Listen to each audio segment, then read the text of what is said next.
Alright, today we're going to be making the Sweet Espresso. This is a really handy soap because coffee is a natural deodorizer and this soap has plenty of coffee in it. So we're going to start off by slowly pouring our lye water into our oils, and then I'm going to grab my stick blender and start blending up some soap.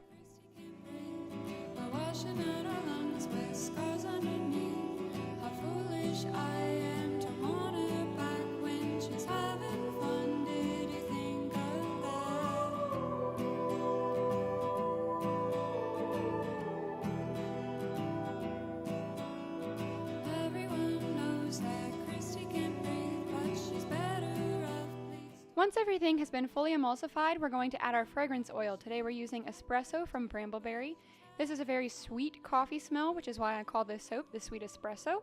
It's a very good, just classic coffee scent.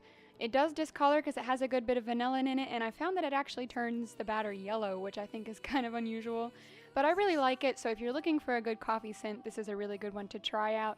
I'm just going to blend it in with my stick blender, and then I'll add the rest of the additives.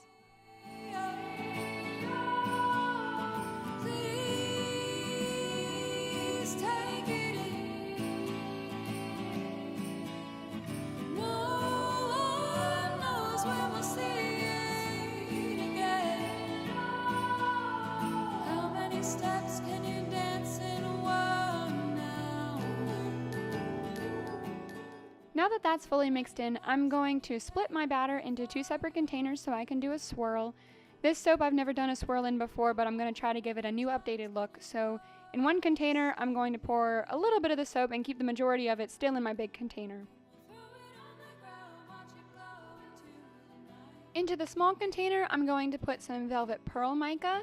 This isn't going to do too much, but it will lighten it a little bit and give it a little bit of a sheen. I'm going to add a good amount though, since this batter's pretty yellow and I know it's going to discolor, so probably 2 full tablespoons, even though it's not even a full batch.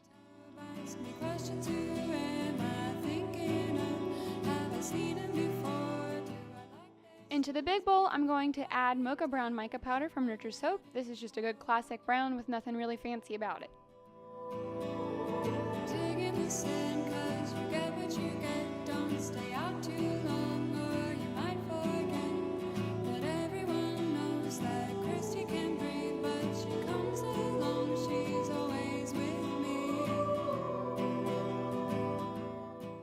I'm also going to add about 2 tablespoons of coffee grounds. This provides a nice exfoliant, and it also works as the natural deodorizer, as I mentioned before, because coffee kind of absorbs smells. So this is a good bar to keep by your kitchen sink if you're cooking with garlic and stuff. This is why I really like to add the coffee grounds into the soap. Now I'm just going to push it down into the bowl with my stick blender to avoid any puffs of mica, and I'm going to blend the colors up.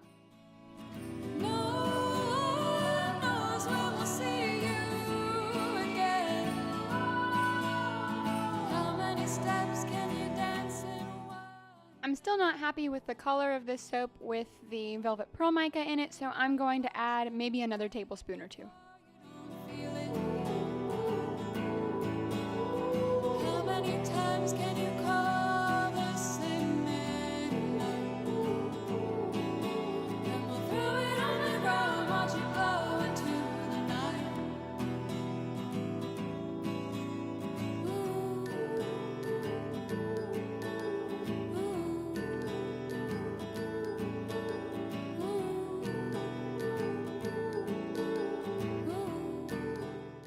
Once the colors have been fully blended in, it's time to pour it into the mold. So today I am once again using Brambleberry's 5-pound wooden mold with the silicone liner that they sell to go with it.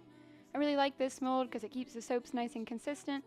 First, I'm going to take my rubber spatula and I'm going to scrape along the edges to make sure I've got all of the mica and coffee grounds fully mixed in.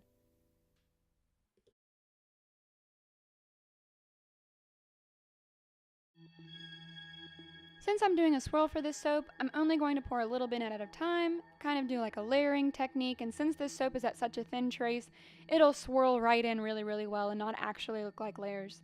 So I'm just going to take turns pouring the lighter yellow color and the brown color, and eventually the entire mold will be filled of both colors.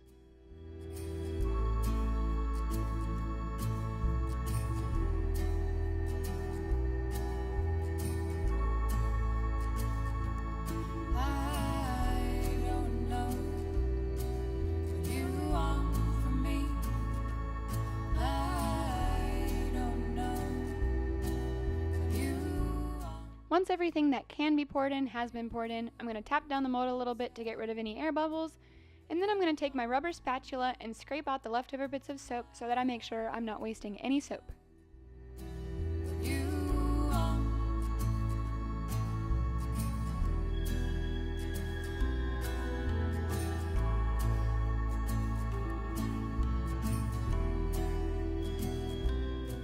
Once everything has been completely poured in, I'm going to tap down the soap again to make sure that there are no air bubbles in any of the soap.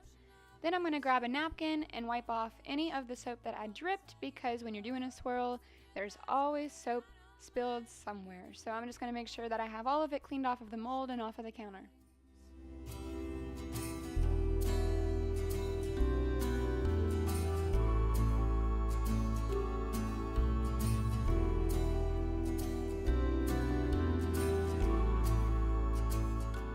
For the top of this soap, I'm going to be using this little tool I got at Hobby Lobby. I really like it because it has two different ends. One of them is good for designing and one of them is good for cleaning up soap. So I'm just going to use the sharp end and do swirls all over the top of this soap. You can also get the same effect with a chopstick or something else kind of small like that. But for this one, I'm just doing random swirls along the top until I'm happy with the entire loaf. Oh, no, it's not your life. Don't want to be of blue, so I pull off my face and crawl inside you. You're lost in your thoughts. Once I'm happy with the top, I'm going to give the soap a few sprays of rubbing alcohol to help ward off soda ash. Don't want to be wrapped in an ocean of blue, so I pull off my face and crawl inside you. You're lost in your thoughts, but Here's the final soap. It's still a little liquidy, so I spill a little bit when I'm trying to show it off. So I'm just going to take a napkin and wipe that up. Then I'm going to let this soap sit for about 24 hours and I'll be back to unmold it tomorrow. See you then! We are back 24 hours later, and as you can see, the yellow has already discolored to this nice caramel color on the outside, and hopefully pretty soon it'll do it on the inside too. So I'm just going to gently cut down with my cutter and move the excess off to the side. And here is what the inside looks like. As you can see, it's this really nice, pretty swirl. I really like the texture of the coffee grounds against the texture of the smooth, yellowish white soap. Soon it will turn that caramely color, but I'm a big fan of this type of swirl, so I definitely recommend it no matter what colors you're using, because it always looks cool no matter how you do it. So this is what it looks like. Thank you guys for watching this video. Please like and subscribe to our channel so you don't miss out on any more videos from Ultradition Soap Co. Thank you!